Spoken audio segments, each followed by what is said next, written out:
హైదరాబాద్ మహానగరంలో రోజు రోజుకి జనాభా శాతం పెరిగిపోతుంది.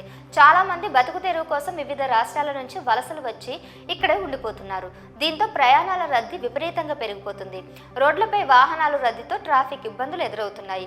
ప్రతిరోజు నగరంలో పలు ప్రాంతాల్లో తీవ్ర ట్రాఫిక్ జామ్ అవుతుంది. ఒక్కోసారి రోడ్లపై వాహనాలు గంటల తరబడి నిలబడిపోతున్నాయి. గ్రేటర్ హైదరాబాద్ లో పెరిగిపోతున్న ట్రాఫిక్ రద్దీ నియంత్రణకు తెలంగాణ సర్కారు నూతన ప్రణాళికలు రూపొందించారు.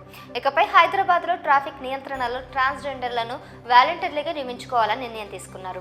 రద్దీ ఎక్కువగా ఉన్న ప్రాంతాల్లో ట్రాన్స్జెండర్లు నియమించాలని అధికారులు సూచించారు. గ్రేటర్ హైదరాబాద్ ని ఇండోర్ తరహాలో క్లీన్ సిటీగా తీర్చిదిద్దాలనే సంకల్పంతో ఇందుకు అవసరమైన ప్రణాళికలు రూపొందించాలని అధికారులను ఆదేశించారు.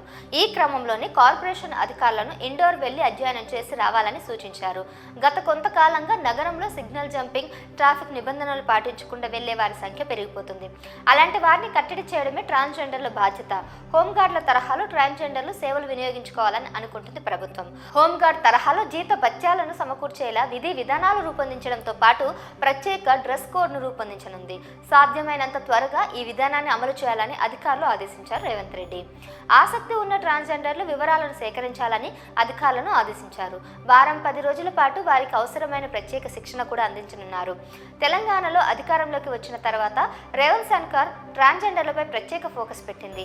సమాజంలో గౌరవప్రదంగా వారు జీవించే విధంగా చర్యలు చేపడుతుంది.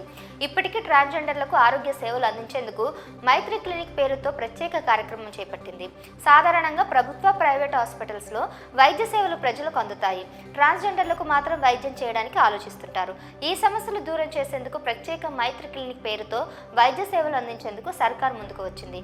దీనికి సంబంధించి ఇప్పటికే సీఎం రేవంత్ రెడ్డి ఆదేశాలు జారీ చేసిన విషయం తెలిసిందే. ఇక త్వరలోనే మైత్రి క్లినిక్ సేవలు ప్రారంభించనున్నారు. వారానికి 2 రోజులు మాత్రమే ఓపీ సేవలు అందించనున్నారు. మరి రేవంత్ సర్కార్ తీసుకున్న ఈ నిర్ణయంపై మీరేమంటారో కింద కామెంట్ చేయండి.